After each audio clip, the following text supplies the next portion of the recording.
CEOs, trendsetters, distinguished business persons. I happen to be called Edgar Tabaro. I am an advocate, founding partner of KTA Advocates, previously known as Karhanga Tabaro Associates. It's 15 years old. I founded it to the gentleman called Justice Karhanga, who had worked for the presidency as legal secretary to President Museveni. But before that, I'd had a stint in academia where I taught law and was as well dean of law school. Served up to the rank of senior lecturer and left for the softer options, going to speak English in court rather than teaching young people. I also have a background with media. I was the inaugural managing director of Uganda Broadcasting Corporation. KTA Advocates is in many ways a trendsetter as well. We specialize in the area of practice that many people shunned at the beginning: technology, tech.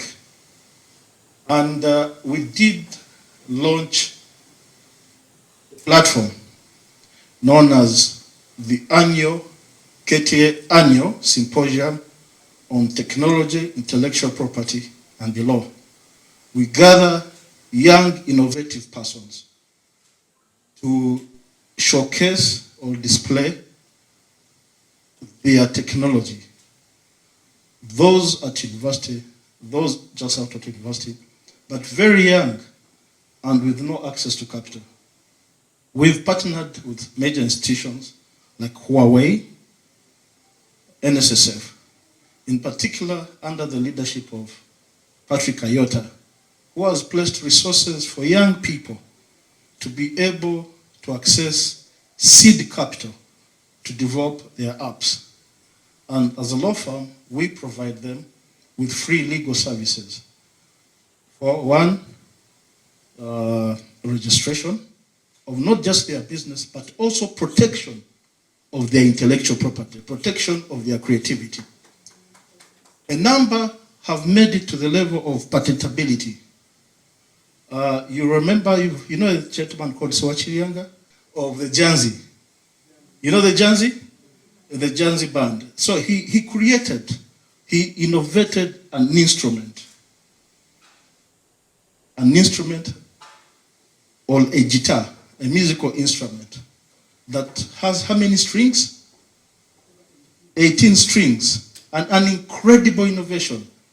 When we sent it for patentability, it's the only musical instrument that has ever been patented out of Africa. Even finding a patent examiner was not the easiest thing to do. You know, musical instruments, particularly guitars, are not invented every year. So we got, the patent examiner was identified, was a retired old man in Brazil, comfortably living in retirement.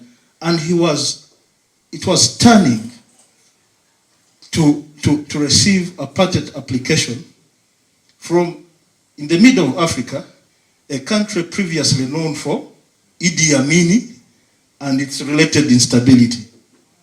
Why am I emphasizing this? Setting a trend starts with the mind. The mind is the biggest capital that we carry. Dr. Ashraf will agree with me.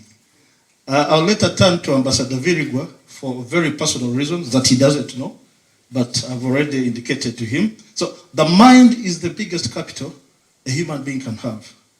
And once the mind is put to creativity, and once the creativity is rewarded, then we are aligned in innovation and inventiveness.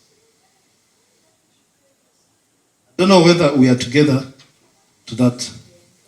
I'd like to talk a bit about business trends, the innovation that was started in 2017 by Yvonne and company.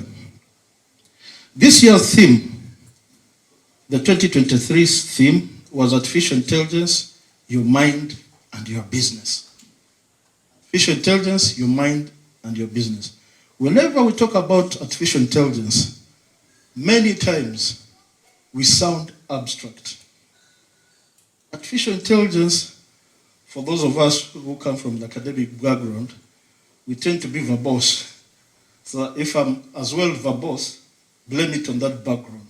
So artificial intelligence really has to do with robotics, machines, quantum physics, and the interaction between the virtual world and the physical world. The virtual world and the what? In other words, a world that you can't touch and a world that you can what? Feel, hear or touch. So it's the manipulation of both to arrive at solutions for contemporary what? Problems. And that also now brings to what I intended to talk about earlier in the aspect of innovation and supporting innovative people or young people. The approach of Mr. Ayota, Patrick Ayota, now the Managing Director of NSSF, is that you can support as many young innovators as possible. Not all of them will mature to a business entity or to a product. However, out of 100 or so persons, there may be 2 or 3 companies that what? Emerge and revolutionize what? Society. The Microsofts of this world that we have, the Facebooks, Google, Twitter, now X, started as small projects by simple and recognizable young people or young minds. And now they're some of the biggest capitalized companies in the world. Safaricom and its app, M-Pesa, started as a small, creative mind coming up or putting their creative mind to an existing problem. M-Pesa capitalization, I think M-Pesa is the most capitalized company in East Africa. It has well moved to Yogi's country of origin, Ethiopia, and it's revolutionizing that what? That space. So, in relation to that, there's a young man we supported called Ronald Katamba. He came up with the app called Jaguza.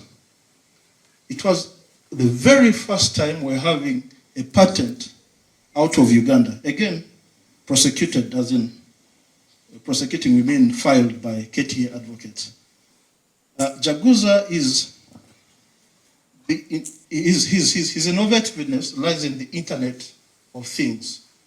You get a little chip for those of us who are involved in primary production, beef, milk, coffee, tea. So you get a small computer chip, put it on your animal, and you are able to have remote monitoring.